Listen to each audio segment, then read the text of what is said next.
তো গাইস আজকে আমরা কথা বলবো বাংলার কিছু 10টা মোস্ট পাওয়ারফুল প্রোডাকশন হাউসের বিষয়ে। যেই প্রোডাকশন হাউসগুলি প্রতি বছরে ওয়ার্ল্ড টাইম ব্লকবাস্টার সিনেমা দিয়ে আসে। তো চলো আজকে ভিডিও শুরু করা যাক। প্রথমে আমরা কথা বলবো এসবি ফিল্ম অ্যান্ড এন্টারটেনমেন্টের বিষয়ে, যেটি এই কয়েকদিন আগে চেনা পরিচিত হলো, যেটি বহুরূপ সিনেমাকে প্রোটেক্ট করেছে। তো এটি একটি বাংলার অন্যতম প্রোডাকশন হাউস। তো চলো আমরা নেক্সটে চলে যাই। এবার আমরা কথা বলবো টি সিরিজ বাংলার বিষয়ে, যেটি বস সহ বাচ্চান সিনেমাকে প্রোটেক্ট করেছে। এটি একটি বাংলার অন্যতম প্রোডাকশন হাউস, কিন্তু এটি খুব একটা বেশি চলে না।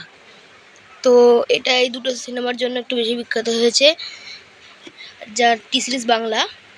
তো চলো আমরা নেক্সটে চলে যাই। এবার আমরা কথা বলবো DCM 15 ইয়ার্স অর্থাৎ ডগ ক্রিয়েটিভ মিডিয়ার বিষয়ে, যেটি ধূমকেতু নামে এত বড় ওয়ার্ল্ড টাইম ব্লকবাস্টার সিনেমাকে প্রোটেক্ট করেছে। আর এটি থেকে এটাকে সবাই চিনেছে, যেটি 15 বছর কমপ্লিট করেছে। আর ধূমকেতু সিনেমা যেটা কত বড় ব্লকবাস্টার হয়েছে সেটা তো তোমরা জানোই। এই প্রোডাকশন হাউস সেটাকে প্রোটেক্ট করেছে। তো চলো আমরা নেক্সটে চলে যাই। তো এবার আমরা কথা বলবো উইন্ডোজ প্রোডাকশন হাউসের বিষয়ে, যেটি চেনে না এমন কেউ নেই, কারণ যেটি এত পাওয়ারফুল হয়ে গেছে যে এই প্রোডাকশন হাউসটি রক্তবীজকে প্রোটেক্ট করেছে। এছাড়াও রক্তবীজ 2 যেটা এবারে বেরিয়েছে পুজোর সময়, তো সেটাকে প্রোটেক্ট করেছে। তো চলো আমরা নেক্সটে চলে যাই, দেখি নেক্সটে কোন প্রোডাকশন হাউস আছে। এবার আমরা চলে যাবো গ্রসশুট এন্টারটেনমেন্ট, যেটা জিদ্দার নিজস্ব প্রোডাকশন হাউস। আর এটি বুমেরাং সহ মানুষ সিনেমাকে প্রোটেক্ট করেছে। আর এটি একটা অন্যতম প্রোডাকশন হাউস, কিন্তু এটিকে খুব একটা দেখা যায় না তো সিনেমা হিসাবে। এবার আমরা চলে যাব জিতেজ ফিল্ম ওয়ার্কসে, যেটি নবাব সুলতানের মতো সিনেমাকে প্রোটেক্ট করেছে, যেটি একটা অন্যতম প্রোডাকশন হাউস বাংলার। আর এটি খুব ফেমাস প্রোডাকশন হাউস। চলো আমরা নেক্সটে চলে যাই।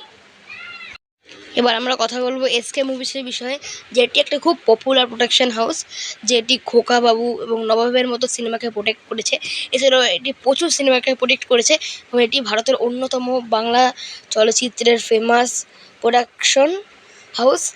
আর চলো আমরা নেক্সটে চলে যাই, দেখি নেক্সটে কোন প্রোডাকশন হাউস।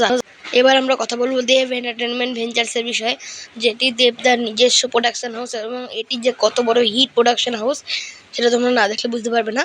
যে এটি রঘু ডাকাত ও খাদানের মতো সিনেমাকে প্রোটেক্ট করেছে। আর এটা নিয়ে আর কিছু বলার নেই, কারণ এটা এখন বাংলার মধ্যে অন্যতম সবথেকে বেশি পপুলার প্রোডাকশন হাউস হয়ে গেছে দেব এন্টারটেনমেন্ট ভেঞ্চার্স। তো এই প্রোডাকশন হাউসটি অনেক নতুন সিনেমাকে প্রোটেক্ট করেছে। চলো নেক্সটে চলে যাই আমরা। এবার আমরা কথা বলবো সারিন্দর ফিল্মের বিষয়ে, যেটি একটি খুব পপুলার প্রোডাকশন হাউস, যেটি 2 নম্বরে আছে বাংলা প্রোডাকশন হাউসের বিষয়ে, যেটি সুলতান সহ আরও বিভিন্ন সিনেমা যেমন কিডন্যাপের মতো সিনেমাকে প্রোটেক্ট করেছে। আর এটা নিয়ে তো কিছু বলাই নেই, কারণ চলো আমরা নেক্সটে চলে যাই, দেখি নেক্সটে কোন প্রোডাকশন হাউস আছে।